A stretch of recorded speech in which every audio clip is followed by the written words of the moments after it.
the Justin Baldoni war with Blake Lively, which seems to me, initially I felt quite sorry for Blake Lively. Then I've been reading all the messages between them all, and which he's been putting out, obviously.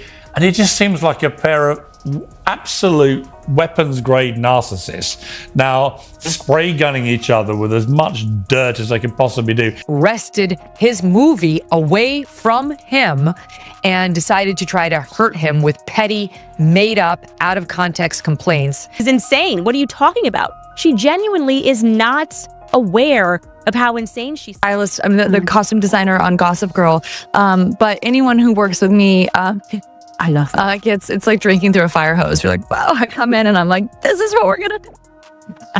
But it's just because I really I find that fashion is storytelling. It's a way to message so much more than you can with words. Sometimes it's a silent way to message things. So the way that I come into a character is always through the fashion and through the costumes.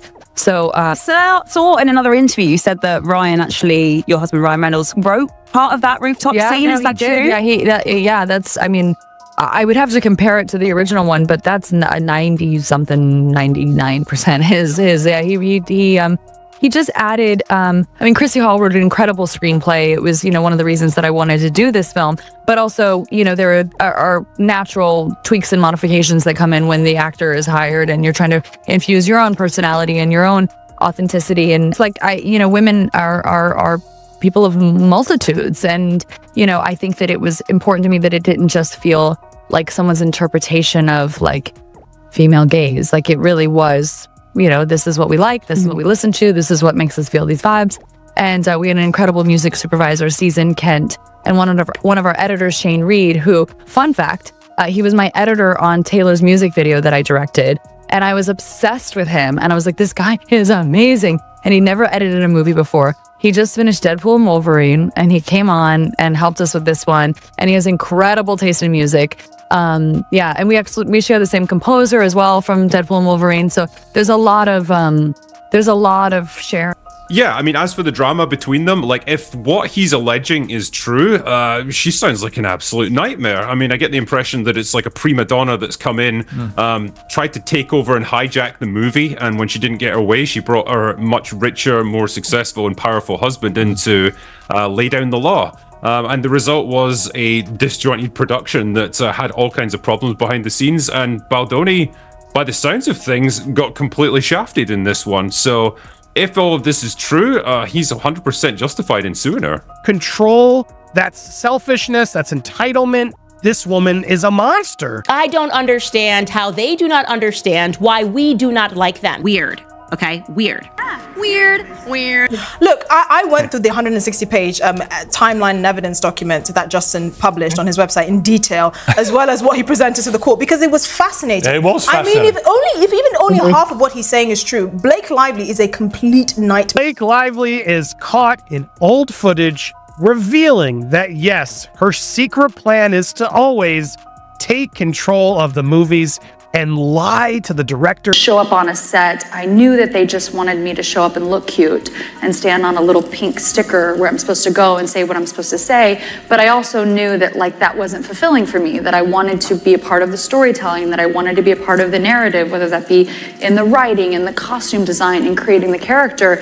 And sometimes I had directors or producers or writers who would welcome that and invite that once they saw that I was able to offer that. And sometimes I would have people who really resented that because they were like, we just hired you to be an actor. Yet when I went in the meetings, I would just seem like I'm just there to be the actor and ready to get the gig. I wouldn't reveal that I actually need to have authorship in order to feel you're trying to assert yourself into something that we didn't hire you to do. You're basically saying you're a liar. You misrepresent who you are. Maybe that has something to do with why you're now being sued for promissory fraud. Team Blake Lively may think they have the upper hand. Sources say she has no idea what's coming regarding her battle with Justin Baldoni. Would dish it all out in public to this extent. I mean, she began with, I think, the New York Times, very well orchestrated, obviously, onslaught against him. And I read all that and thought, wow, poor Blake Lively. I've got to say, I'm not really thinking that now. The more I read about this, the more I think stain on all your gruesome houses. The publicists involved, the actors involved, everybody involved seems to be absolutely horrible. Because I don't trust you, Blake.